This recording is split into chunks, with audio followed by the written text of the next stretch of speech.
आप देख रहे हैं इसी न्यूज 24 चैनल। उत्तर प्रदेश जनपद वाराणसी से खास खबर। कोडीन कफ सिरप में हुआ बड़ा खुलासा। जांच के दायरे में घिरी 70 फर्मों में से 50 फर्जी है लाइसेंस।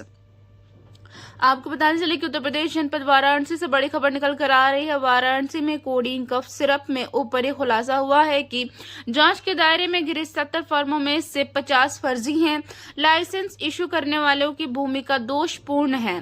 टैक्स विभाग संलिप्त है। ई वे बिल का महा घपला है। अनुभव पत्र निराधार हैं। झूठे दस्तावेज संलग्न किए गए हैं। नकली लेन देन का अंबार है। हवाला का गुजराती कनेक्शन है।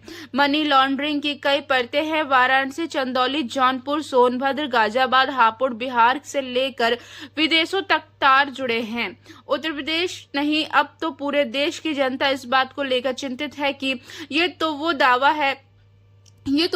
है जिसका राज खुल गया है। अभी तो न जाने ऐसी कितनी और तथाकथित दवाएं होंगी जो दरअसल जहरीली है या नशे के विकल्प के रूप में बेची जा रही होंगी, जिनके सेवन से देश के नागरिकों का जीवन खतरे में पड़ सकता है। संवाददाता प्रदेश क्राइम रिपोर्टर अभिप्रताप सिंह, जनपद वाराणसी से खास खबर। एक थाना रोहनिया में और एक थाना सारनाथ में, दोनों में ही जो मोडस ऑपरेंडाई है वो एक ही तरीके का यूज किया गया था। जो रोहनिया का केस है उसमें हमने 3 लोगों की गिरफ्तारी करी है, जिसमें से पहले का आदमी का नाम है स्वप्निल केसरी, दूसरा दिनेश यादव, तीसरा आशीष यादव। और जो सारनाथ का केस है उसमें 2 लोगों की गिरफ्तारी हुई है, जिसमें पहला आदमी है विष्णु पांडे और दूसरा आदमी है लोकेश अग्रवाल। अब इन लोगों का हम आपको एक मोडस ऑपरेंडाई सबसे पहले क्लियर कर दें। ये जो लोग हैं इनका काम है अवैध शेल कंपनियों को खोलना। उसके बाद ये जो शेल कंपनियां हैं इनका जीएसटी नंबर लिया जाता है, इनको ड्रग का लाइसेंस, ड्रग एजेंसी से लाइसेंस दिया जाता है, परंतु ये किसी प्रकार का खरीद बेचने का काम ये नहीं करते हैं। ये सिर्फ कागज पर एग्जिस्ट करती है। झूठे जीएसटी बिल्स और इनवॉइस क्रिएट करके, झूठे ई वे बिल क्रिएट करके एक पूरा फाइनेंशियल ट्रांजैक्शन का फर्जी कंपनियों के थ्रू बैंकिंग चैनल से वेब क्रिएट किया जाता है और फाइनल जो नोड इस बैंकिंग ट्रांजैक्शन की जाती है वो न्यू वृद्धि जो कंपनी है, सैली एंटरप्राइजेज है, शिल्पी एंटरप्राइजेज है, और इस प्रकार की शुभम जायसवाल, दिवेश जायसवाल और उनके एसोसिएट्स की फर्म्स को इन सारे पैसों का फाइनल ट्रांजैक्शन के रूप में उनके अकाउंट में जाता है। तो हमने जब पूछताछ करी, हमने 3 फर्जी कंपनियां रोहनिया में हमने निकाली, जिनका की है अल उकबा नाम है, एक का नाम है एसपी फार्मा, तीसरे का नाम है सिंह मेडिकोस। ऐसे ही सारनाथ में पैरेलल एक कंपनी है पीडी फार्मा। जो रोहनिया की कंपनियां उसमें करीबन 13 करोड़ का कैश डिपॉजिट किया गया, और जो पीडी फार्मा है जो सारनाथ की कंपनी है उसमें करीबन 10 करोड़ का 6 से 7 करोड़ का कैश और 3 से 4 करोड़ का आरटीजीएस के माध्यम से ट्रांजैक्शन देखा गया। परंतु ये चारों ही कंपनियां शेल कंपनियां हैं। फिजिकल रूप से इनके पास कोई भी खरीद बेच का कोई भी सामान नहीं है, माल नहीं है, सिर्फ एक कमरे नुमा जगह पे टेबल और चेयर लगाते हैं।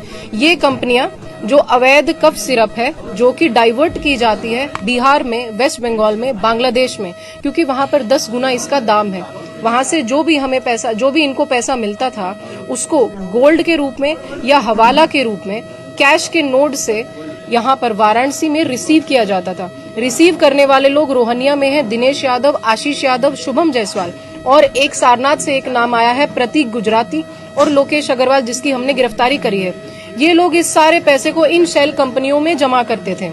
उसके बाद 3 से 4 लेयर में 30 शेल कंपनियां हमें सारनाथ में मिली हैं, 35 शेल कंपनियां, और उतनी ही शेल कंपनियां हमने रोहनिया के केस में निकाली हैं जो कि फर्जी हैं, परंतु ट्रांजैक्शन उनमें करोड़ों का हुआ है। और फाइनली ये जाके सप्त सागर की शुभम जायसवाल से रिलेटेड और उनके एसोसिएट से रिलेटेड फर्म्स को लाभ दे रही है। तो ये पूरी तस्करी का नेटवर्क था जिसको कि क्रिएट किया जा रहा था, जिसका हमने आज अनावरण किया। मैडम, जो स्वप्निल केसरी है उसका क्या रोल था? जो स्वप्निल केसरी हमें आदमी मिला है, ये दिनेश यादव, आशीष यादव, जो लोग दिनेश फार्मास्यूटिकल के ओनर्स हैं, जिनका न्यू वृद्धि शुभम जायसवाल के घर के सामने है, घर है और दुकान भी है, ये लोग उनसे कैश लेके स्वप्निल को देते थे ताकि वो तीनों शेल कंपनियों में कैश को जमा करे। 13 करोड़ रुपया उनके द्वारा 1.5 साल के अंतर्गत ही जमा किया गया। ऐसे ही जो लोकेश है उनका हमें चैट मिली है और हमें सीडीआर भी मिला है जिसमें डायरेक्टली वो शुभम जायसवाल से वार्ता करते दिखे गए हैं। बल्कि हमें उनकी प्रतीक गुजराती से भी चैट मिली है जिसमें वो हवाला की भी वार्ता करते दिखाई दे रहे हैं और दिखाई दे रहा है कि कैसे पैसा उनको मिल रहा है और वो पीडी फार्मा कंपनी में जमा कर रहे हैं। मैडम, ये जो एक्सपीरियंस कहाँ से मिलता था? कौन लोग 3 साल का एक्सपीरियंस चाहिए होता है? जी, ये देखिए, क्योंकि ये तीनों शेल कंपनीज फर्जी हैं, इनको जो लाइसेंस दिया गया है, जो उसमें डॉक्यूमेंटेशन होती है, एक मैंडेटरी प्रोविजन है जिसमें होता है आपको एक्सपीरियंस सर्टिफिकेट देना होता है। हम ये आपको बता दें कि जो सारनाथ में हमारी पीडी फार्मा कंपनी, जो कि एक शेल कंपनी है, जो कि फर्जी है, उसको जो एक्सपीरियंस सर्टिफिकेट शुभम जायसवाल के साइन से मिला था, न्यू वृद्धि कंपनी ने प्रमाणित किया था कि ये हमारे यहाँ काम किए हैं और इनका फर्म जेन्युइन है। तो इसलिए हम डायरेक्ट लिंक इस्टेब्लिश कर पाए उनकी बातचीत से, चैट से, इस सर्टिफिकेट से और फाइनली फाइनेंशियल ट्रांजैक्शन जो शेल कंपनीज के 4 लेयर से हुआ उससे। हवाला का किस तरीके से लेन देन होता था? हवाले के पैसे का बांग्लादेश जी, जो लोकेश अग्रवाल पकड़े गए हैं सारनाथ के केस में, इनके चैट से हमें पता लगा कि कोई प्रतीक गुजराती नाम के आदमी हैं जो शुभम जायसवाल से बहुत क्लोज निट ग्रुप में है। प्रतीक गुजराती की शिल्पी फार्मा की एक कंपनी है सप्तसागर की, जिनके न्यू सैली और न्यू वृद्धि से फाइनेंशियल ट्रांजैक्शन भी है। वो आदमी कैश को संभालता है वाराणसी में और उसके बाद स्वप्निल जैसे लोगों को, लोकेश अग्रवाल जैसे लोगों को और दिनेश और आशीष यादव को देता है ताकि वो शेल कंपनियों के थ्रू पैसे को इंट्रोड्यूस कर सके और ब्लैक को व्हाइट कर सके। इतनी बड़ी संख्या में वो फर्म का लाइसेंस दिया गया है। ड्रग विभाग की भूमिका किस तरीके की मिली अब तक के जांच में आप लोगों को? क्योंकि कहीं भी कहीं दुकान पे टेलर की दुकान मिला है, कहीं जनरल स्टोर मिला है, कहीं बंद कमरे मिले हैं, तो ड्रग विभाग की भूमिका को किस तरीके से आप लोगों ने जांच में पाया? देखिए, हम एफएसडीए को भी ये एक पूरी कॉम्प्रिहेंसिव रिपोर्ट बना के भेजेंगे कि इस प्रकार जब भी कोई लाइसेंस के लिए अप्लाई करती है फार्मा कंपनीज तो उनका ड्यू डिलिजेंस के रूप में वेरिफिकेशन हो सके और फिजिकली जाके और एक तरीके से इंटरमीडिएट भी उनके ऑडिटिंग हो सके, ताकि अगर शेल कंपनीज एग्जिस्ट कर रही हैं तो उनको लाइसेंस या तो जब्त कर दिया जाए या तो जारी ही ना किया जाए। बिकॉज कोई भी एक्टिव ट्रेडिंग तो वो कर नहीं रहे, परंतु पैसा करोड़ों में ट्रांजैक्शन हो रहा है, तो ये सीधा सीधा मनी लॉन्ड्रिंग का केस है और इसके एवज में तस्करी जो हो रही है, वो जो माल है वो सीधा बांग्लादेश जाता है, उसी से ये कैश आता है और फिर बैंकिंग में ये जमा हो जाता है। कुछ कितना आंकड़ा आया है, फिगर क्या है अमाउंट का, कितना इसमें ट्रांजैक्शन में? देखिए, जो हमारा रोहनिया का केस है उसमें करीबन 13 करोड़ का कैश है और उससे भी ज्यादा करीबन 21 से 22 करोड़ का फर्म्स के थ्रू जो आरटीजीएस हुआ है, जिसका हम अभी भी असेसमेंट कर रहे हैं बिकॉज बहुत बड़ा वेब है ये शेल कंपनीज का। ऐसे ही जो सारनाथ है उसमें पीडी फार्मा कंपनी में 4 से 5 करोड़ का तो कैश डिपॉजिट है और 10 से 12 करोड़ का ट्रेडिंग विभिन्न फर्म्स को है, जबकि कोई एक्टिव खरीद बेच तो हो नहीं रहा है। क्या कोई गोल्ड भी मिला है इस हवाले में? जो गोल्ड नहीं मिला है, लेकिन हमें जो चैट मिली है, जो कि लोकेश अग्रवाल, शुभम जायसवाल और प्रतीक के साथ जो चैट है, वो एक कोड लैंग्वेज का यूज करते हैं। नीले से पीला वो बोलते हैं, जिसका मतलब है कफ सिरप की तस्करी जो बांग्लादेश जा रही है, उससे गोल्ड और कैश दोनों में ही हवाला से पैसा आता है।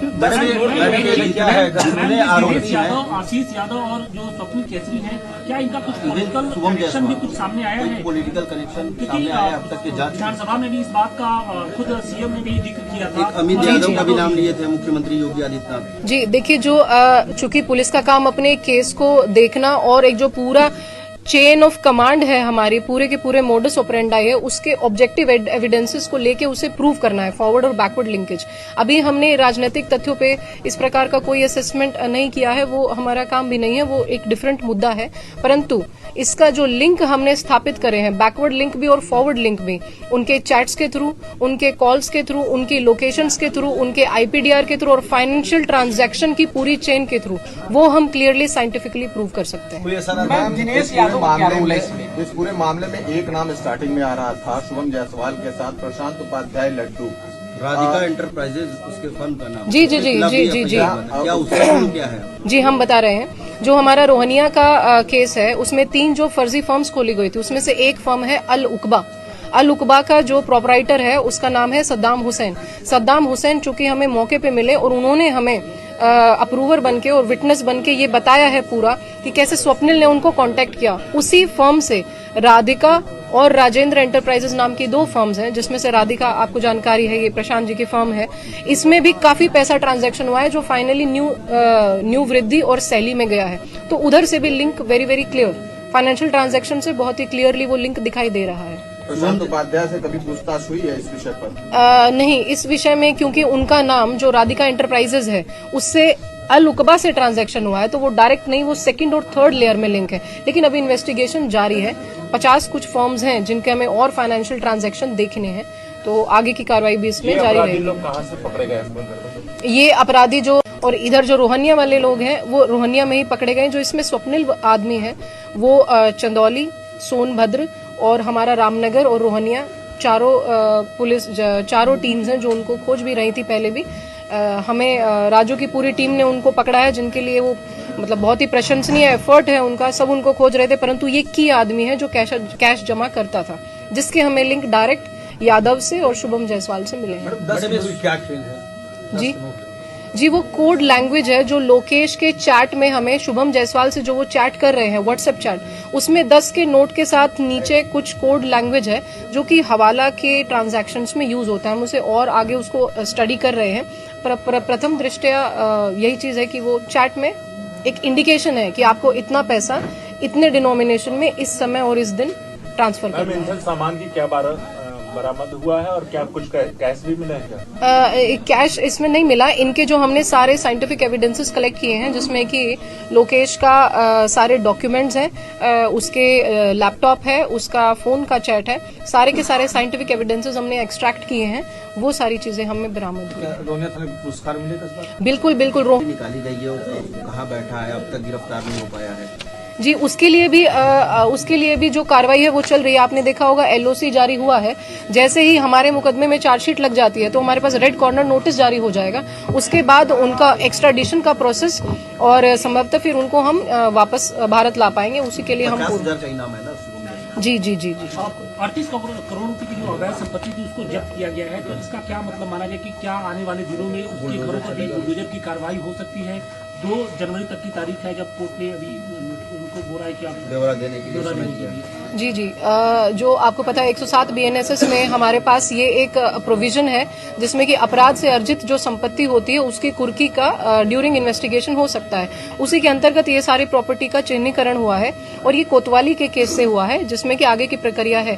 क्योंकि इसमें न्यायालय 14 दिन का समय देता है, जिसमें कि आपको जवाब दाखिल करना होता है कि आपकी जो ये संपत्ति है उनके कहां से आपने अर्जन किया और कौन सी आपकी एसेट्स थे जिनके की प्रोसीड्स इनके थ्रू आप अर्जन कर पाए। तो यदि वो नहीं सैटिस्फैक्टरी जवाब वो जुडिशरी के सामने दे पाते हैं तो कुर्की का आदेश भी पूरा संभवतः ये हो पाएगा, पूरा आगे तक जा पाएगी ये हमारी कार्रवाई। नहीं